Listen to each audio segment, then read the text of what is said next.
आज दिन सारा आमर प्रबल काम थिला बाहर बुली बुली जिते जहाँ कम था सब सारिकी घर को फेरला बेलू बाटर डमणा हाट को गलु आपण तो जानते मु डमणा हाट को प्राय सब सप्ताह जाए। डमणा हाट रे आज जस्ट एंट्री करू करू ए भाई जनक ये पूरा बस्ता बस्ता आउ पूरा बड़ बड़ कोबी पूरा बजार मेले देइछिंती। संज हेई न थाए दिन थाए तथापि किछि किछि माँ मौसी आसी किणवा आरंभ कर देलेनी। मु जेतेबेले पचारली भाई केते कोबी ना 30 पकेट कोबी आनी 700 पीस कोबी बड़ बड़ कोबी डमणा हाट भितर एमतिया कोबी जमा नाही।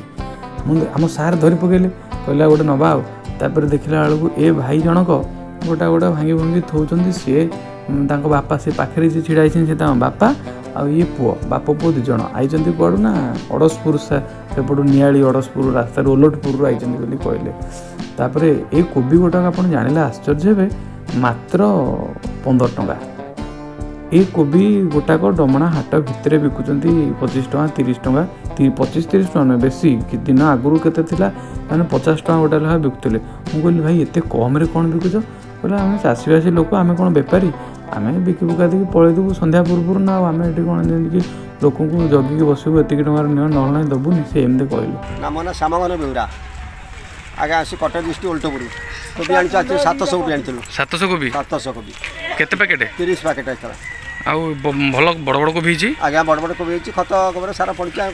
चाषी गाँ आम चाष करूँ चाष उपर निर्भर आज्ञा। अच्छा ये आज केते कोन बिक्री होची आज आज्ञा 2टा को 25 गोटा को 15 सरीबो तो आज्ञा सरीबो सल्ली आज्ञा 16 बस्ता सराणी 16 बस्ता सल्ली ए दिन रे आज्ञा संध्या सुधा सरीबो आज्ञा पुनी फेर जिवो फेर जिवो। अच्छा ये जो कोबी सियाड़ केते सियाड़ आज्ञा से 10 चलुची 8 चलुची आज्ञा सस्ता है कोन सस्ता है खर्च आज्ञा वर्ष पैसा नाही आज्ञा तुम एत सस्ता बिकिदेल तो बेपार उठबनी आ कौन कर चाष जेहतु कर पेट लगी सब चली आट आ मूल पैसा धरिया कथा आज्ञा तुम खर्च होती केते खर्च आज्ञा गोटा गच 5 टका छड़ा पड़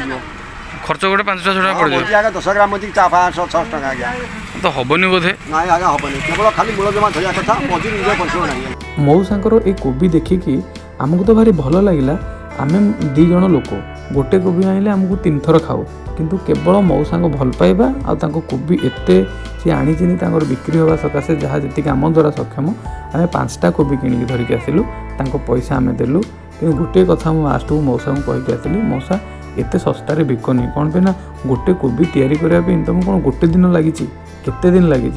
मात्र 15 टंकार कहीं बिकुच ताठू आहरी केते गुण रे सान कोबी डमणा हाट भितर लोक 25 टंका 30 टंका 40 टंका बिकुंट। मौसा कहले हाथ टेकी देले सी कहले हाँ देखा जाऊ बापा आम तो चाषीवासी लोक आम कथा कहीं चाषी के बेपार करें आ बेपारी के चाषी हो पारे।